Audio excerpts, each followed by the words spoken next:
Hello and welcome, ladies and gentlemen, to the Fine Disaster. This is Battlefield 1, and in today's video I wanted to have a quick chat about the attachment system in Battlefield 1. That is to say, the differences between Battlefield 4 is quite detailed, intrinsic, relatively difficult to navigate at sometimes attachment system, and the very simplistic model that we now have in Battlefield 1 regarding some of the strengths and weaknesses and effects of the changes that we've had, and my opinion on whether or not this was maybe a mistake or a step in the right direction regarding Battlefield's future. So to start off with, I thought we'd cover some of the strengths, some of the attributes that are important to the previous version of attachment system that we had in Battlefield 4. Now, Battlefield 4 system was of course very complex with multiple attachments. We had grips, we had barrel attachments, we had camos, we had sights, and then we had gadgetry attachments kind of down the lines of laser sights or flashlights, etc. So there was quite a bit we could do to our weapons to modify them to either to our playstyle or to the role we wanted them to perform. This of course came with a series of drawbacks and benefits for each attachment, so it was sometimes a little bit difficult to navigate them and see what they actually did to the weapon's performance because some of the changes were relatively minute.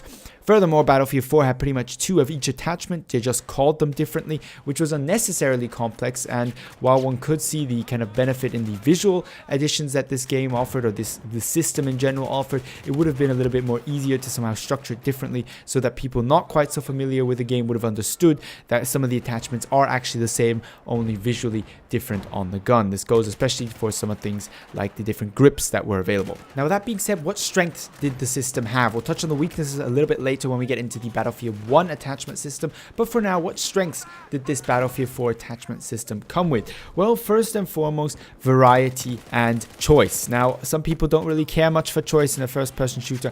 I very much do. I love tinkering around with a weapon, which ties nicely into the next point, that is the depth of the game. The attachment system of Battlefield 4 offered a serious depth perspective on the game. You could spend a lot of time finding out which attachments were the right one, tinkering with your gun, or one to say guns, finding out which attachments best suited both your playstyle, game mode, or engagement distance you were fitting in. And as you developed as player, for those that spent a little bit more time in Battlefield 4, such as myself, you could start to see yourself moving from certain attachments to others because you changed on your playstyle or skill perspective.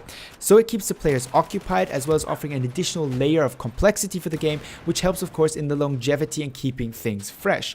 Not only that, but it is very much a skill matter as well. I found myself over my Battlefield 4 development career, if one may say so, getting better at controlling recoil and being more accurate with my guns. What this allowed me to do is on certain weapons, surely not all, start moving away from recoil reducing attachments to maybe even accuracy enhancing attachments, such as a heavy barrel. A great example of this is my recent review on the P90 PDW in Battlefield 4, in which I suggested that one could actually use this weapon with something like a heavy barrel. Now, most of you who have a little bit more experience with shooters may find this from a recoil perspective relatively easy to control. Nevertheless, people newer to shooters or Battlefield 4 shooters with a little bit more recoil than some more arcadey shooters out there would have had difficulties controlling something like a P90 accurately at medium range with a heavy barrel. This is because they haven't yet learned to master recoil properly. This is a matter of time, skill development, and as such, adding these attachments in allows more experienced players to do more with their weapons and keeps them entertained longer,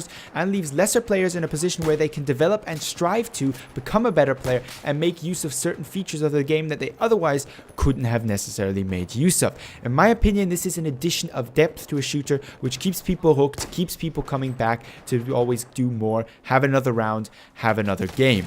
Now, moving on then from that point of depth, another point of this is tailoring it to your strengths and weaknesses. What this attachment system did wasn't just provide options and choice to people, but it also made the shooter more customizable to their liking. What I mean by this is, if you have a certain playstyle or certain strengths and weakness set, say you're a very good accurate shooter, but you have very poor recoil control, you could adapt weapons in Battlefield 4, admittedly not all, but most of the weapons to fit that playstyle, where if you were somebody who had maybe not so great accuracy, but very good map awareness, very good awareness of where your enemies were, you could constantly go flanking, you could equip your weapon in a manner that would suit that playstyle better. Therefore, you could adapt the weapons more to your playstyle, and this made it more compatible with many people's playstyles and therefore accommodated a wider player base. Now, I find this very important when looking onto Battlefield 1, where there are certain roles that the certain classes fulfill, and they do not go beyond that. You cannot snipe anybody with the assault class. You cannot do what you could do with the medic class in Battlefield 4 and take out an ace, or maybe even something like an AUG 3 and do all range engagement combat. Snipers are what they are. DMRs have a certain combat range, and that is what they meant for, and not beyond and not before that. And as such, a certain degree of flexibility has been lost, not only with the attachment system. This is also partially down to the weapon design, but partially down to the attachment system that has been so simplified in Battlefield 1. Speaking then of the Battlefield 1 system, we've heard some of the strengths of the Battlefield 4 system, and those mostly are of course absent in the Battlefield 1 system. So what positivity does the new system bring in Battlefield 1? Well, first and foremost, and while some of us may not agree with this being a design factor, certainly would have been for the developers and should thus be considered, is simplicity for new players.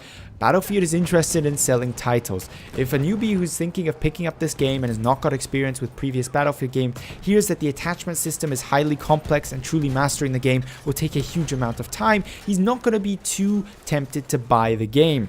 Whereas if somebody goes around and tells you, oh, they've simplified everything, it's relatively easy to get in and it's a lot of fun, that's a much easier way to sell the game. Simplicity is king when selling. This is a classic marketing strategy. The more simpler you can explain something, the more likely somebody's to understand it and to be interested in it. You don't have to be a genius to figure that out, and that's probably what made the developers go in the direction that they did regarding the attachment system. But there are also other reasons. First and foremost, once more a point that supports the newbies, it avoids stupid loadouts. Now this is a point that's been brought up on a lot of forum discussions regarding these topics, which I did actually read some of before getting into this commentary, so I had a few opinions other than my own to consider. And while I disagree partially with it, because I think if you do something stupid with your attachment system, you are to blame, and you will realize relatively soon.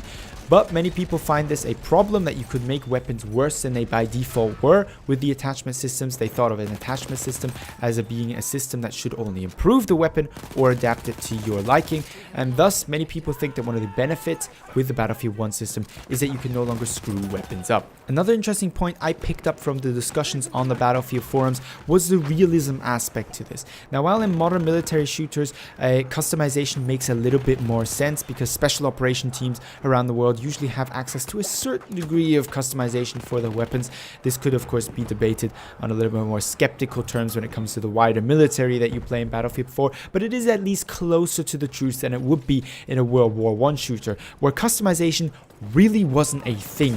You had weapons issued to you, and they were always the standard weapon for 1,000 people, 10,000, 100,000 people. They got the exact same weapon, mass fabricated, and then they were sent off to war with it. Now this of course argument contrasts a little bit the whole design philosophy of Battlefield 1 with most weapons in Battlefield 1, while maybe existing in some form in the First World War, were never really used to the extent that you would see them on. Otherwise we would all have to be using bolt action sniper rifles with more or less iron sights in most cases. So this argument clashes a little bit, but one could argue that from a design perspective, this was where the development team wanted to bring in some realism, where they felt it wouldn't harm the fun of the game as much as it would giving everybody only bolt action rifles to choose from. Now last but not least, and I found this point interesting as well, was a balance view on the new attachment system. Basically the argument being, if there is less choice and less variation of each weapon, DICE can more easily control what weapons and what playstyles are present from each class on the battlefield, and better balance maps, vehicles and game modes